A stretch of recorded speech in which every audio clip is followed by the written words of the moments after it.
Military Broadcast Radio, the station that's giving veterans a voice. Find us on the web at mbradio.us. This entire military is one cohesive, dedicated force. And the threats to our nations, they don't sleep. They're watching our every move. Iran, Russia, China, North Korea, ISIS, Al-Qaeda. They may be watching this right now. Our military should not be mistaken for a cable news gabfest show. We don't care what you look like. We don't care who you voted for, who you worship, what you worship, who you love.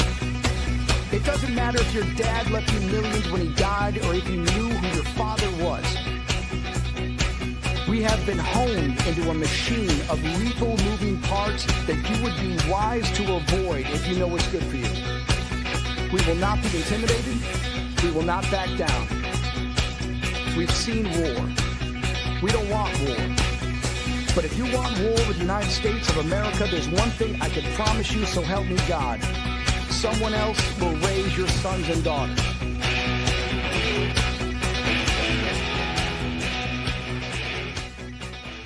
Military Broadcast Radio, the station that's giving veterans a voice. Find us on the web at mbradio.us. Opinions expressed in this program are those of the speakers and do not necessarily reflect the views or positions of any entities they represent. Find us on the web at mbradio.us. Join Terry with Tracer Rounds every Tuesday at 8 p.m. Eastern to hear interviews with veteran artists, veteran business owners, and businesses that support veterans. Catch us on Roku, Amazon Fire TV, and MB Radio. If you miss a show, you can listen again on Wreaths Across America Radio every Wednesday at 3 p.m. Eastern. Tune in to see if you are on target. MBR, giving veterans a voice.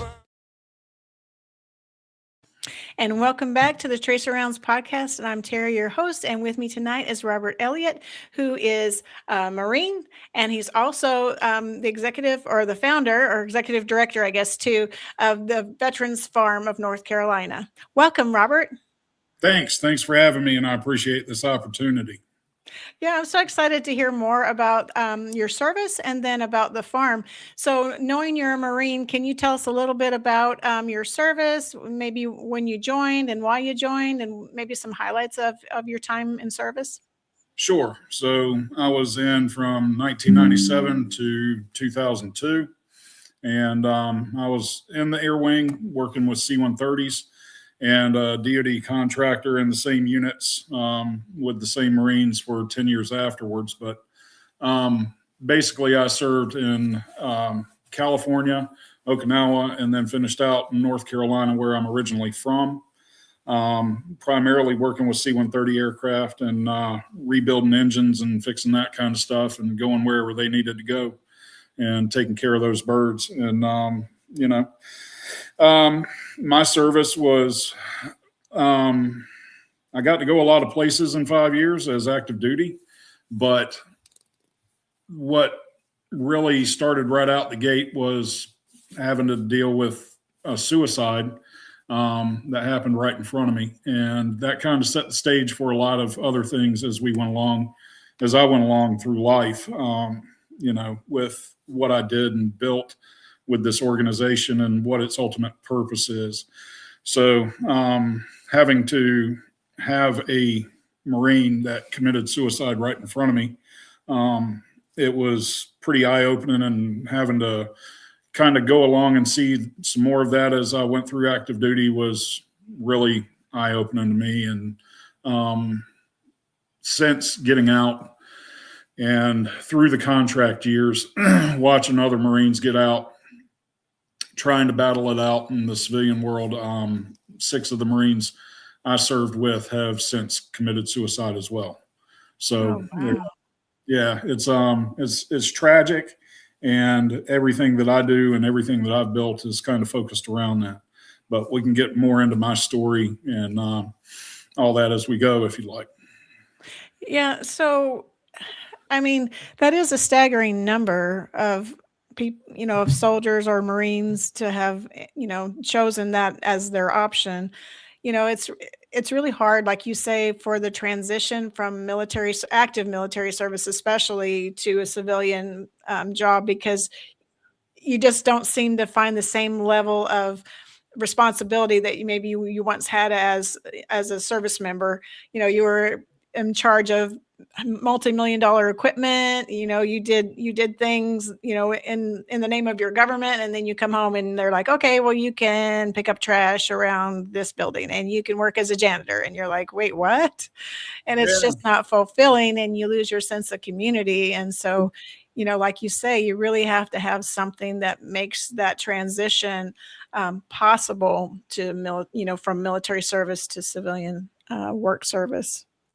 Right. And yeah, 100%. And I get asked to speak a lot to civilian audiences that are not familiar with military life, the veteran world, and all that kind of stuff that we go through.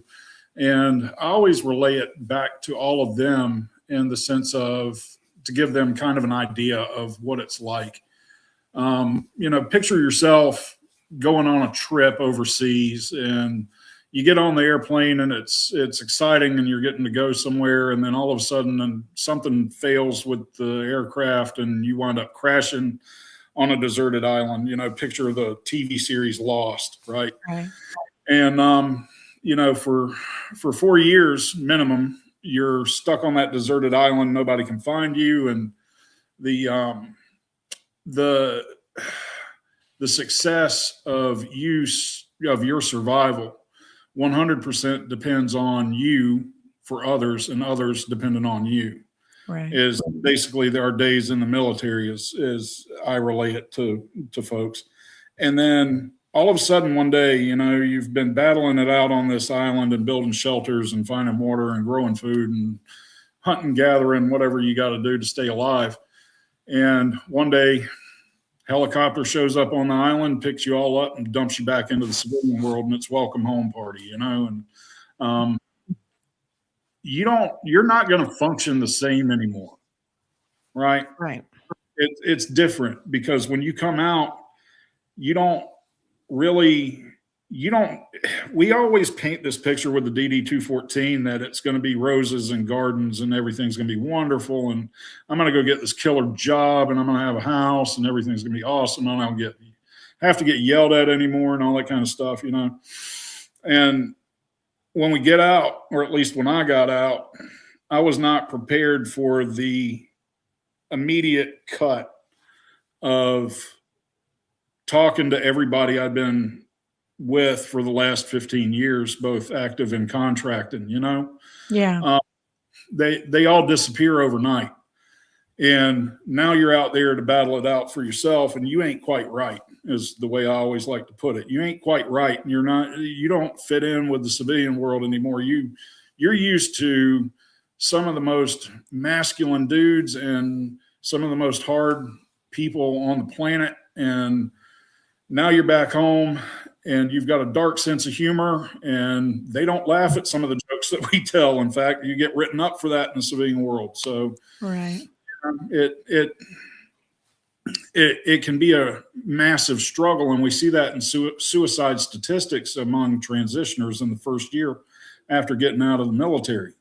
That's the largest population that we see, demographically speaking, that are committing suicide are the ones that are getting out and trying to knuckle it out and can't quite figure it out, and things are not going well. And, if you got PTSD or TBI, or you got these disabilities and VA's not cooperating, and on and on and on, and can't find a job, or, I'm getting written up for telling a bad joke or something like that, it just kind of sends you into a spiral, Yeah. And that's why what I've built kind of exists. It decompresses everybody as they're coming out, for one thing. And we'll get into the nuts and bolts on it, I know, but it decompresses everybody, and it also gives them a network, a new unit to check into as they get out, is the way I like to put it.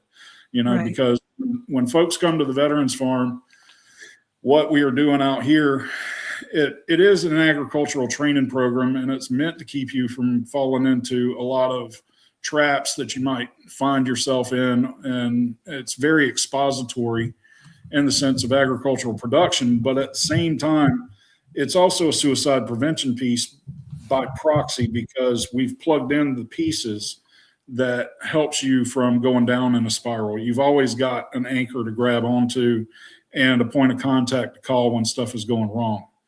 So that's kind of the direction that I've gone throughout my life. I never asked to do this, never thought I'd be doing anything like this. And lo and behold, here I am.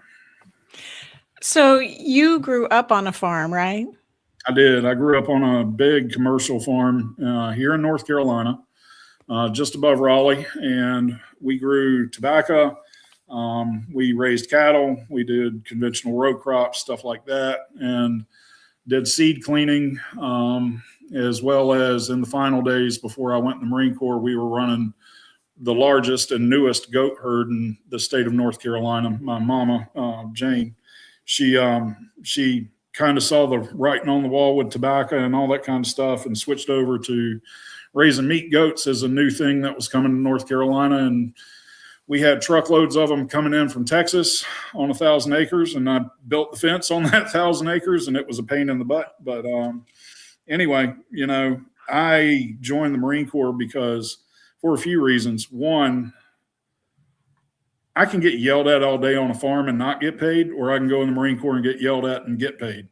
So it's kind of the easy way in my mind. And, there was among the farm kid community in Eastern North Carolina, I knew quite a few guys that went from the farm to Marine Corps and got to talking to them about it. And just the way that they had transitioned and gone from, podunk North Carolina farm kid to being this absolutely rock solid Marine, and seeing that transformation that they went through. It was sort of like, I want that. And I want a pair of those. I want a set of those dress blues, only to find out when I graduated, they don't issue those. You got to go buy them. So I was kind of miffed about that, but I was happy to get my dress blues. So yeah, you don't think you're going to have to buy the uniform. You think you're going to be given it, right? You don't. Yeah. No, you got to buy them when I went through. So anyway. Well, I know in the Army, if you're an officer, you have to buy your uniform, but if you're enlisted, then you get your uniforms. Sure. So we were issued our blues, but good. they don't look near as good as the Marine blues. That's for darn sure. No, they don't. No, they don't.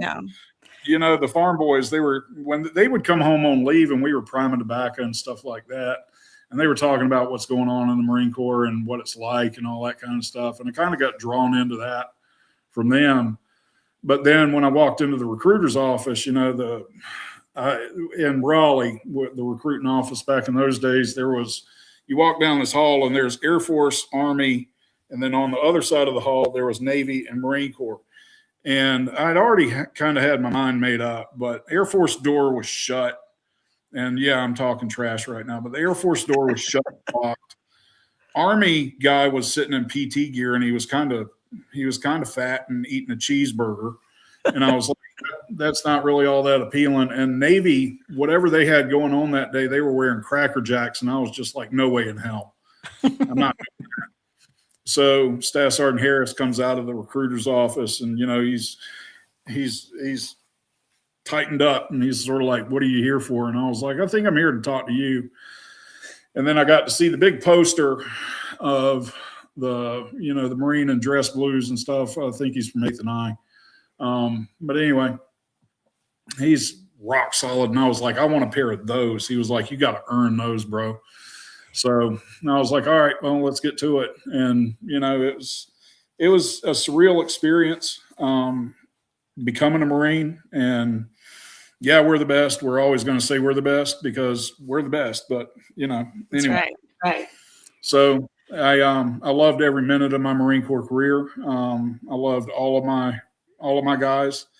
I wound up getting out because I wound up having a surgery on one of my knees, and it didn't really work. So I was kind of getting pushed out anyway. So I was lucky enough to snag a contract position when I got out, and rocked and rolled with those same Marines for another 10 years. And it was really really such a out of this world experience.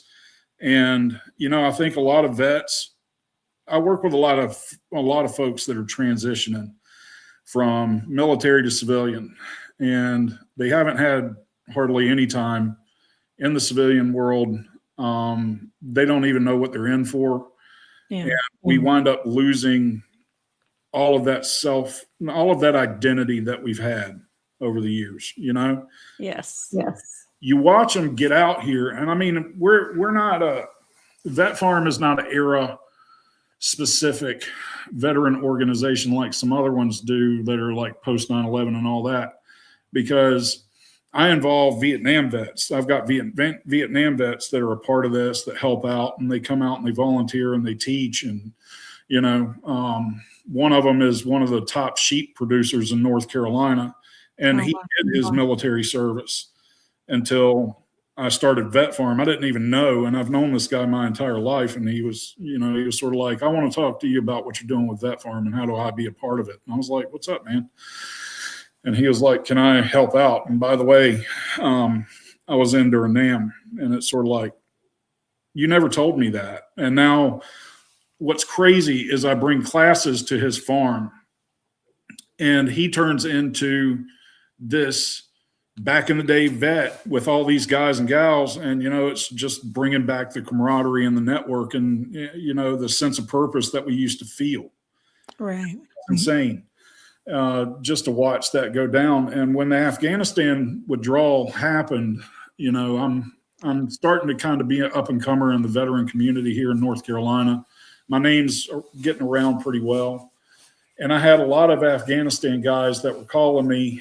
I pretty much stayed up for 3 days straight because answering calls and trying to take care of those guys that were sitting there watching the withdrawal roll out. And they're like, what for? And finally, I started calling some of these Vietnam guys, and I was like, hey, you guys have been through this. Can I connect you with a couple of other dudes that are really struggling with it right now? And they're like, absolutely. And all of a sudden, it just started to click. So tying in all of these vets, we all share one common thing, and we know what it's like to be with people that we had to depend on for our survival, and they depended on us for their survival. Right. It's been a beautiful thing to watch start up and grow. So how did you get started with this 501c3 Veterans Farm? 100% by accident, and not by accident, really. It's providential. But growing up on the farm, I saw my folks struggling massively with finances. And during the 90s and the 80s, we were seeing a very massive shakeup going on in agriculture. And basically it is due to a lot of different things. But if you go back and you kind of examine our country's policy on ag and how we wanted to shape it, it has led to a lot of detriment to farms over the years. And yes, it has.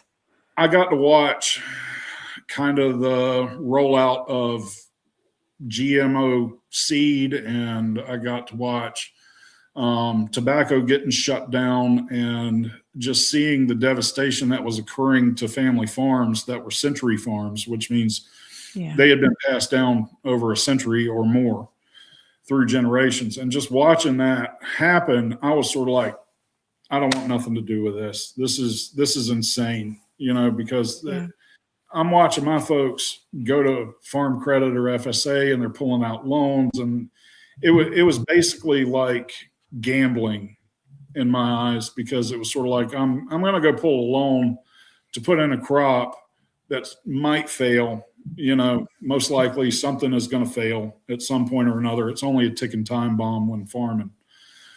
And watching these loans and this debt just pile up over the years. And then we're constantly in trouble over where are we going to get the next loan payment to repay it back and stuff like that. I was like, I'm done. Yeah. And that was another major reason why I joined the Marine Corps. And and I punched out. And a lot of guys that grew up like me and gals, seeing that kind of stuff, and it still happens to this day, they don't want to return to the farm. They grew up seeing it. They see all the struggle. They were like, there's got to be something better than doing this. So Yeah. I didn't want to farm. But when I got back home, I'm trying to go to school and, do the things that our general community does, where I'm going to utilize my GI Bill. I'm going to go to school, and I flunked out of NC State the very first semester. Oh, no. And that was after getting an associate's in science and transferring in that I'd been working on, and flunked out miserably. So I was like, well, I guess engineering's not for me, and getting a college degree is not in the cards. And I wound up bouncing from job to job and trying to find work to make stuff work. And I'm back home. I'm living on the farm. The farm's not really being utilized except for being leased out, minus about 60 acres. And I wind up changing oil for a guy I was in high school with, and, just doing general auto maintenance stuff.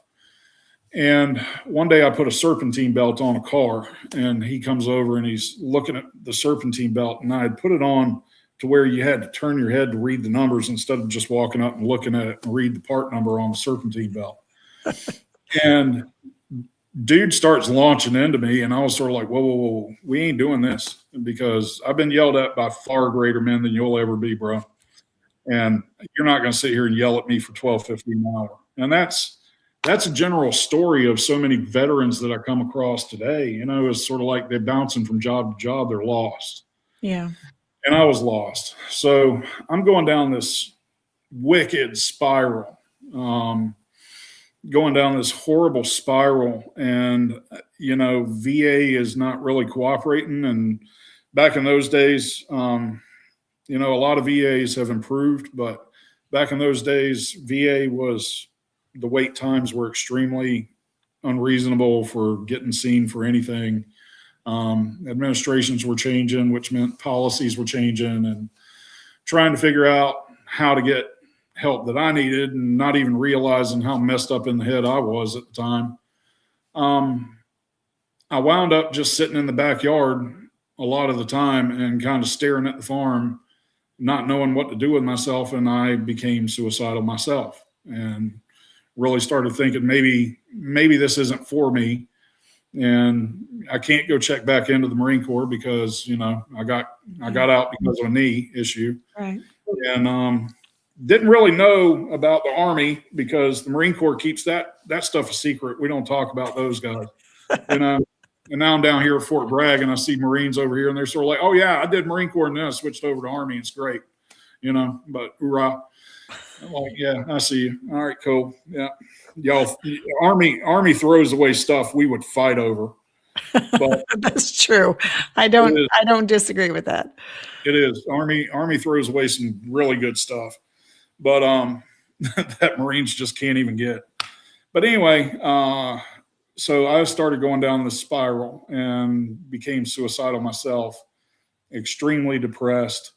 And at the time, my girlfriend at the time had these chickens in the backyard, and she was just crazy about getting some chickens. And I was sort of like, all right, go ahead and get some chickens. We'll take care of the chickens, whatever. But there was one that I was very much attached to, and she was completely attached to me for some reason. And every time I go in the backyard, this chicken would not leave me alone at all. I mean, I call her, and I refer to her out here at Vet Farm now as Adele, the anti-suicide hen. But, she would fly up on my shoulder. There's pictures of that on some of my Facebook stuff. And, she was always pecking at my sandwiches when I'd go in the backyard eating lunch and stuff. And it was sort of like one day, that was one of the only things that was kind of really bringing me joy, was getting to see that stinking chicken every day. And it dawned on me, it was like, hey, dummy, why don't you start farming again? Why don't you do it on your own terms?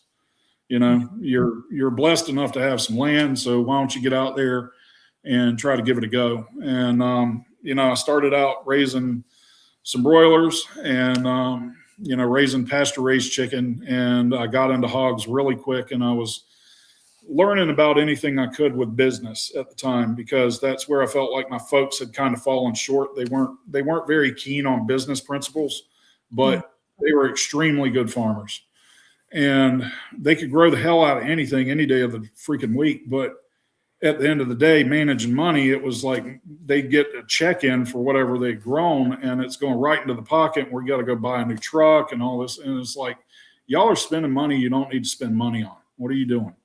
Yeah. So basically, I got into really looking at business and looking at farming from a business standpoint instead of what most veterans consider it to be, where they get drawn into this idea of, I'm going to start a farm and it's going to be wonderful, and it's all sunshine and rainbows and we're out there chasing butterflies, and it's not that. It's really hard work. It's really hard stuff to pull off. So that's kind of why we exist. But I really applied those business principles to what I was doing, and I figured out real quick that pork made money. And I started focusing the business specifically on pork and working at it and slugging it out in farmers markets and stuff, and really trying to get behind the business and marketing end and sending out sales sheets and I'm getting your email. If you're buying something from me, I'm getting that email. And all of a sudden I started doing delivery. I had a couple of customers that were asking me, would you ever consider delivering? And I was like, yeah, sure. I can bring some stuff by and drop it off. So I created this thing where it was, if you buy $75, and for those of y'all listening that are interested in ag and starting a farm, here's a little sweet tidbit. I started this thing where I'd deliver. If you made an order of $75, I would deliver to your house on Friday. And all of a sudden the orders started coming in, and the sales sheets are getting passed around, and I'm starting to make more money delivering than I ever did at farmers markets. And the thing that I wasn't really anticipating was that sales sheet getting passed around to corporate office buildings in Raleigh, Durham, and Chapel Hill, because 75 minimum order, they're passing it around. They're like, I'll buy a pack of brats. You want something? Yeah. And I remember when I got the order the first time from one of these office buildings, big office building, and they were ag commodity brokers is what it was actually. But it was an order for something like $3,000 in product. And, oh, wow. And I'm making probably 600 at a farmer's market max gross.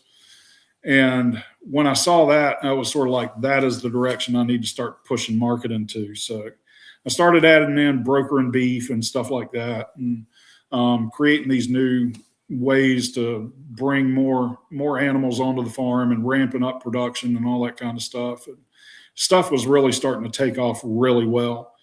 And during that time, some folks knew my story in ag already. I'd gotten a grant from Raffy in Pittsburgh a year before to buy some chicken processing equipment, but they were holding a meeting with all of the leaders in ag in North Carolina. So like Farm Bureau's there, Farm Credit's there, Farm Service Agency, which is USDA, is there. VA is there, Farmer Veteran Coalition is there, and is this big round table, and they wanted me to come in and tell my story.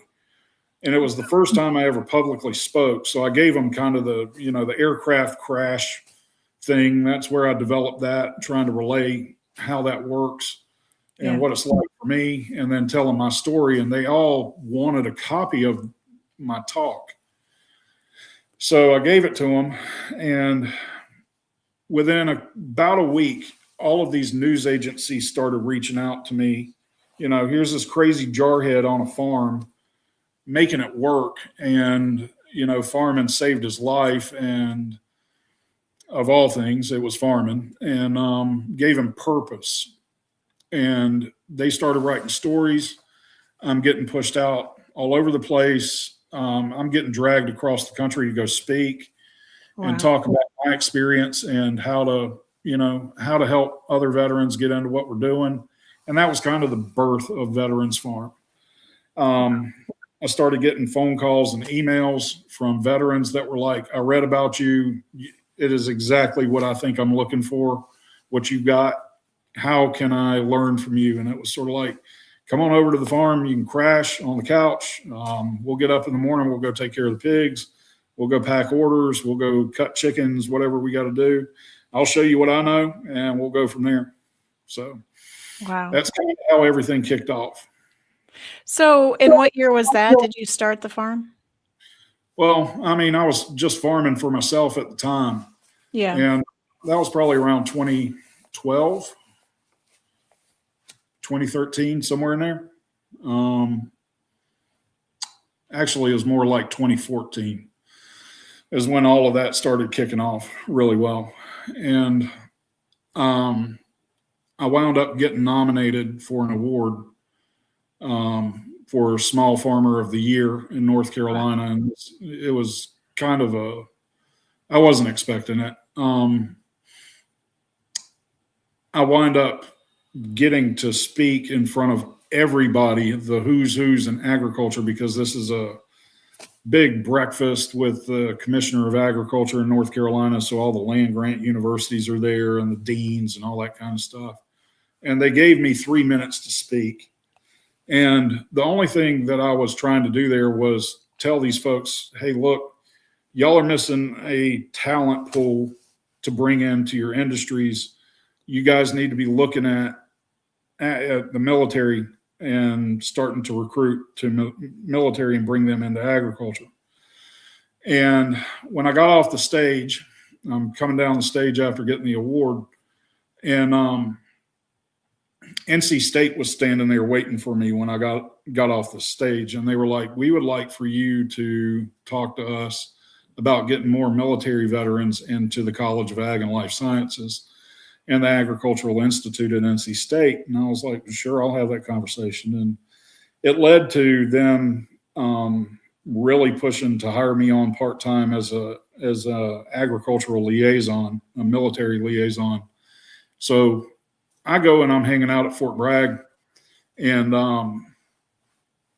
getting to know what the Fort Bragg scene is because they're so close to Raleigh.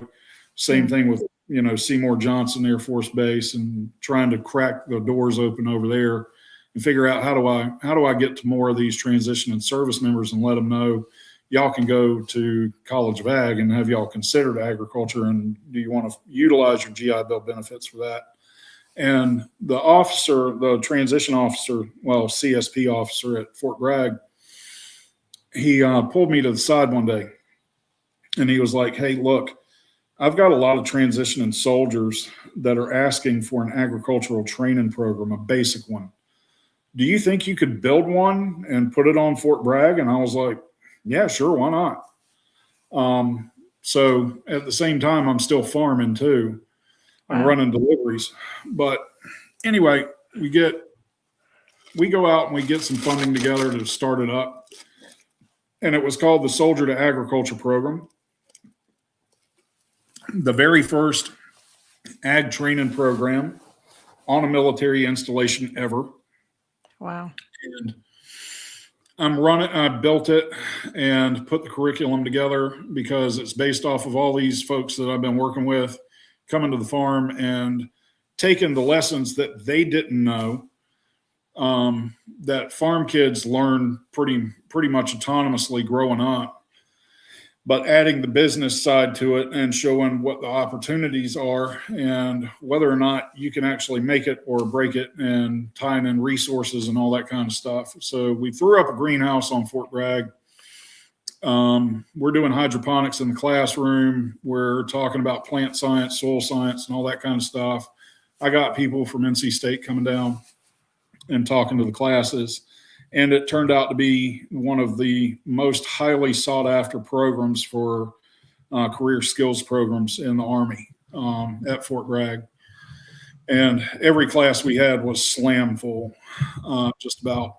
And during that time, the overall idea was to start it up, get it running, and then hand it off to somebody else. And I'm going to go back to farming and doing liaison.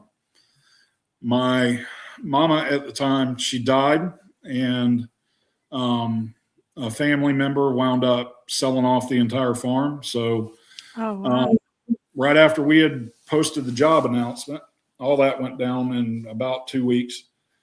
And I basically got the eviction notice from the family farm I grew up on.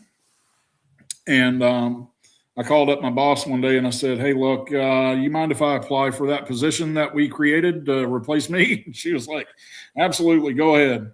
And told her what was going on. She knew. And I wound up getting the job, thankfully, and ran the Soldier to Ag program for 5 more years, all the way through COVID. Wow. And when the administration changed at NC State, they wanted to hand off the program to a land-grant university mission that's known as Cooperative Extension Service.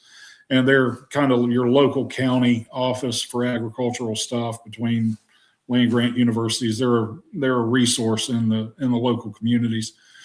They wanted to hand off the program from academia over to extension. And I had just bought this land out here where the Veterans Farm is now. And Soldier to Ag was great because it allowed me to kind of give them just enough to know whether or not they wanted to get into it, and just enough to not completely lose your tail in farming, but it wasn't enough for me to really show the breadth of agriculture and what all is truly possible and what it really does take. And, how do you work with cows? Because we couldn't put cows on Fort Bragg as much as I tried. And a lot of vets, they get out and they want to go straight into beef cattle because that's kind of like the status symbol. And look at me, I'm a cowboy now, and it's an adrenaline rush too, because a lot of the guys getting out that have been in combat and really felt the adrenaline pump through their bodies, they like to go into cowboying because it's kind of giving them that same rush again. Right. But the problem is that starting up a beef cattle herd is extremely difficult. It takes years. You're not going to see a return on investment for a long time. So I really wanted to build something that was way more dynamic. And then the years that I had been traveling around and meeting other vets that were doing other programs across the U.S., I was like, there's a program that does apprenticeships and ties them into other farms. There's a program that does basil production. There's a program that does organic gardening. They're all very specialized programs. They don't cover the full breadth of what agriculture is. Right. So I wanted to build something that was just insanity. And, we're going to start a training farm that shows you all the entry-level models of agricultural production. And we're going to be able to show you through this work the money that it takes to do it. So we track, what the costs are for running a beef cattle herd, looking at returns on investment. What is gross versus net? What are basic business principles? What's a P&L? What's a balance sheet? Why are they used? How do you build a business plan? Look at how I can actually get into agriculture and grow it to where I want to be, the beef cattle herd, but I need to focus on something that's going to make money to start with. And that's kind of what we built. So I bought this land in order for us to build that. And I did it with a VA loan to prove that that model works, because a lot of folks have barriers to getting land through conventional means. But if you get with the right VA lender, they can help you do a construction loan on a parcel of land in order for you to have your own farm. So I wanted to prove that concept. So I did it myself and utilized my VA loan to do it. And, we started out from scratch, because 53 acres, complete pine cutover with a mountain of trash in the middle of it. And people had been using it for dump site. And it was absolutely nothing when we started. And I closed on this property in December of 2020. And in just the last 5-ish, 6-ish years, one piece by piece with the students, building the classroom, building the greenhouses, building the shop, building fences, putting in pastures, doing the soil samples. We do it all, and we build it in small stages so each class gets to see pieces of this as it goes along. And we started switcherooing up on the curriculum and all that kind of stuff and making it much more in depth, bringing in much heavier hitting experts on stuff, people that have been out in the industry doing the thing, and they've made it, and looking at successful operations over the years and how do we actually make this work. And anyway, we were trying to take care of the Fort Bragg crew because a lot of transitioners are still interested in what we have to offer and training out here. Proud to say that Soldier to Ag, the program that I built before, is still running today, and their classroom is full. Our classroom is full. So, we're doing really good work, and we collaborate a lot now between those two programs. But they're a lot more resource focused and kind of just giving you the 30,000 foot view. But when you get out here, students start out, if you're transitioning out of the military, you can do 2 months, a 2-month course with us, and it is high speed, low drag. Or you can do the 5-month intensive course with us, and both courses get the same generalized curriculum. But the 5-month classes, they wind up getting an individualized project time where they're able to come to the farm. They have to feed everything in the morning. They have to take care of the garden. We have grass cutting days in the summer where we all jump in and we're cutting the grass and taking care of everything. Yeah. They have to take care of everything on the farm. And we start out on day one with farm safety. Then day two, it's how to feed and what to feed and how do you figure out how much to feed and all that kind of good stuff, and then we start rolling through it as we go. And, what are the things that we're looking for as staff out here? How do we know if an animal is hurt or is experiencing some kind of issue that we need to take care of? And anyway, they go through the curriculum. We get a bunch of tours. We do a bunch of labs. And then the transitioning folks on the 2-month program will graduate. But the 5-month program, they go into their individualized project time. And that's 2 months basically where they have been exposed to everything out here from hydroponic lettuce to hydroponic basil to fruit tree production, vineyards, honeybees, doing any of the animals out here, organic vegetables, planting seeds, doing field crop stuff. We've got folks where we'll have a day of going out and putting them on the tractor to cut hay if it's that time of year and stuff like that. Tractor safety, different tractor types, the whole 9 yards. They get exposed to all this stuff, and they don't have to spend money in order to figure out whether or not their idea, not knowing things that they don't know, if their idea is going to be something that they're even interested in. Because a lot of times somebody that goes into farming with zero knowledge prior and no course or no mentor or anything like that, they've read an article, they've looked into stuff on YouTube University, and they think this is the direction I want to go.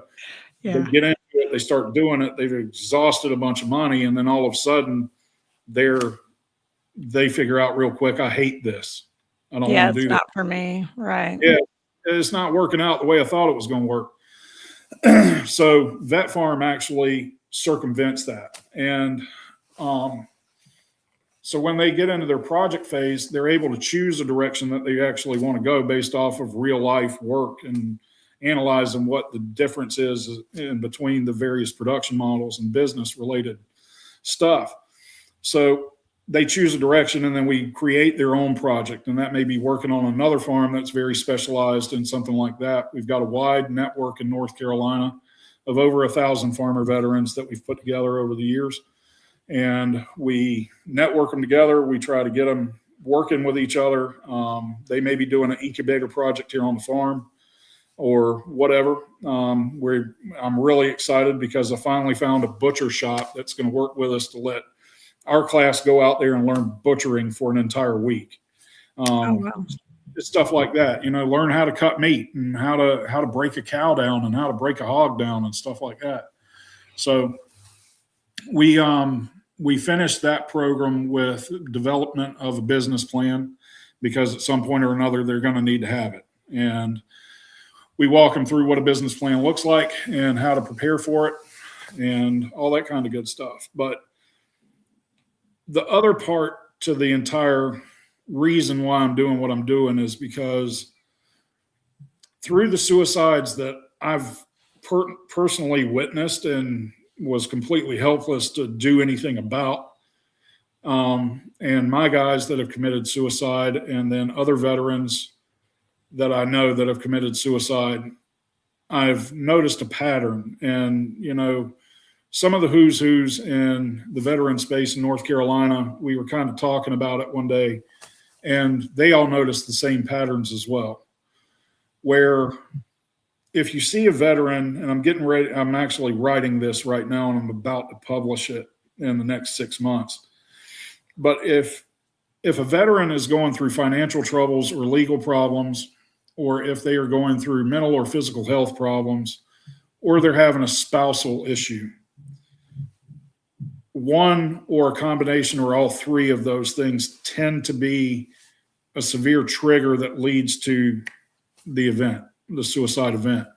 Yeah. So throughout building Vet Farm, what I've been doing is adding in parts to the curriculum that satisfy those things. And what I mean by that is, like today, the class actually started with mental health, coping mechanisms, and personality traits, and talking to your spouse, because farming is a family sport. Yes, it is. We have an LMFT that's very good. She comes out here. We've got actually a few LMFTs that we work with, and she was out here working on them today and going through all that stuff.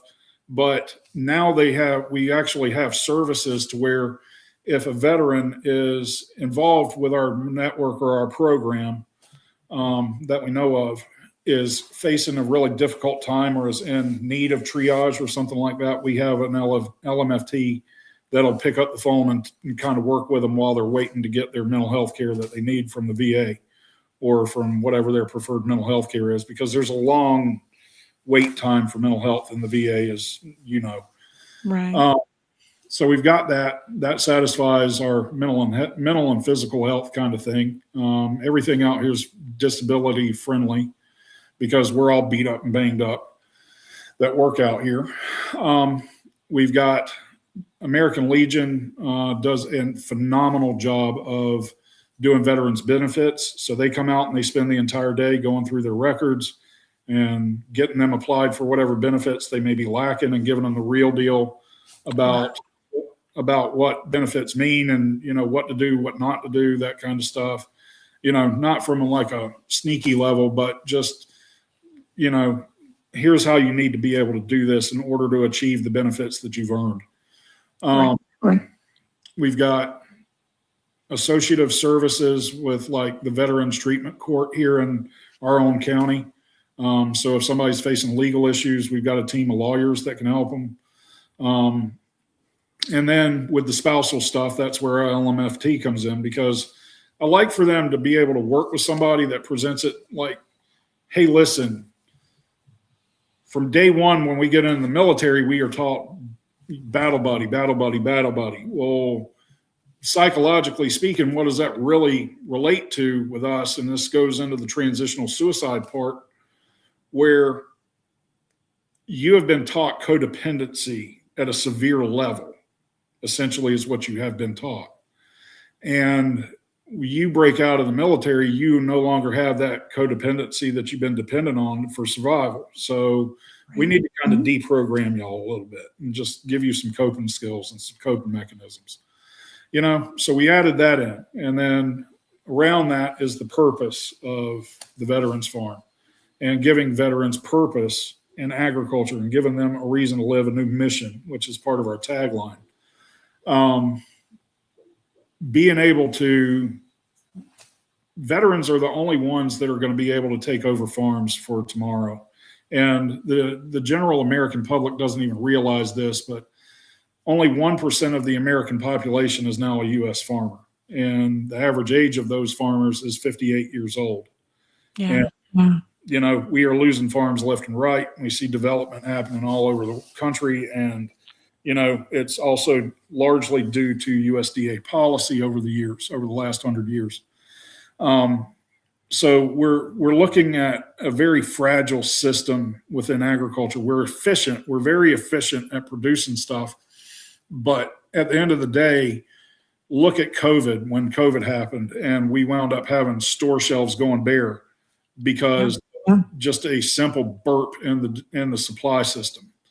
And, you know, another event like that, it wouldn't take much to make it even worse than what it was during COVID. So we've got to start having a bridge between demographics in this country that can take over farms, and veterans being mission oriented as we are, you know, and extremely driven. If we feel like we have a purpose, those are the ones that can actually get in and start making some waves. And we see that across the country. We tie them into a network of other, like I say, out here on the farm is a bunch of crazy knuckleheads. We tie them in with a bunch of other guys and gals that are out there doing the thing. And it turned into a peer support network where we have peer support network specialists that check on our former students and folks in the network and make sure they're doing okay. And if they need a resource, they can go ahead and get them in the direction of the resource that's needed. And then after that, you know, it's talking about spirituality and stuff like that. Are you at peace? Or where are we going? How are we feeling about, you know, about our life today and stuff like that? And, you know, what direction can we help you get in to kind of find peace and whatever you're going to need, you know, because I say this all the time to people and they never really understand the full depth of this simple sentence. But the philosophy that I have is out here in the veteran community, we're all we got. And, you know, it's you really think about those four words. Yeah, it makes sense immediately when I say it. But at the end of the day, I keep telling all of my former students, we're all we got. And we need to take care of each other. And if we're not going to do that, then there's no point in moving on in this world. And as a result of all of the stuff that we've been doing and the suicide model that I'm about to roll out, the suicide prevention model I'm about to roll out, and everything that we're doing, like I said, I never thought I'd be doing anything like this. Never dreamed I'd go back to farming or wind up an executive director of a nonprofit I started. That's now I can honestly say that we have had 12 people in the last 5 years that have come forward and told us and staff directly to our faces that if it were not for this program, I would not be here right now. And these students, these former students, you know, I tell them all the time, I need y'all just as much as y'all need me, you know, because it's crazy to watch each class, especially the 5-month class. They turn into this entire unit where I've got like 12 different group chats of former student classes and, you know, and then there's the overall alumni chat, and they are constantly in there talking. They're constantly coming back to the farm. They'll crash a class day in a heartbeat without telling me they're coming out and just sit in class and come see what's new and what's going on out here. And they start working with each other and talking to each other. And, you know, the truth of the matter is farmers are now in a ridiculous amount of suicide issues themselves because of the pressures that are going on in society and in the markets and so forth. And, you know, any little blip in the system, you guaranteeing farms are going to be dying. And farmers are now completely isolated. So back when I was growing up, farmers used to throw parties every summer. And there was always moonshine at the back of the truck. There's a banjo over there playing. And there's a country band or something. There's cows and chickens running around. Kids are having a good time. You know, back in those days in the 80s and the 90s, farmers still were very much network driven and tied together and helping each other out. You don't see that anymore because now it's massive farms that are in an area and it's a family that's farming the entire thing. So all of the other farmers are now driven out of an area and they're gone. So the suicide model that I'm working on is, and going to be publishing is kind of catching ground with some land grant universities because it's such an intensive and dynamic model that nobody's ever thought of before. But it also works for farmers, where you've just got to get the farmers together and get them to start hashing shit out on paper and, talking about their stuff and dealing with their stuff and building a network. They've got the purpose. They just need the network, and they need the other base things satisfied and helped out. So I'm really excited to see where we're going from here, and, really excited to see how things are going to shape up over the years as we grow. Well, your approach is very holistic, and it encompasses all the facets of mental health and rehabilitation and about purpose and process. And so I think really what you're doing is amazing. And we were talking earlier before the show that AJ Richards is someone that's putting producers and growers together. And he was looking for people in the Midwest and the East Coast to partner in his network. And so it's just another veteran opportunity to engage and to support one another. So definitely looking forward to, promoting you two together and seeing what comes of that, because I think big things can come for sure. Likewise. So I was really interested to see that you've got a class going right now, and then you've got one starting in March, right, for the next phase. So you've got one that's called Veterans Agricultural Training and Education Program, and then you've got the Military Agricultural Program internship, and that's the one that's for active duty. So when a student is coming, are they staying there? Do they have to live local? What does that look like? The majority of them are local. Some of our students have utilized Fort Bragg housing, because Fort Bragg is literally right there, and there's a C-17 going over my head at the moment. But yeah, so some of them are able to get in down there at Fort Bragg and get transitional housing while they're down here. We've been working to try to get tiny homes out here for folks to stay.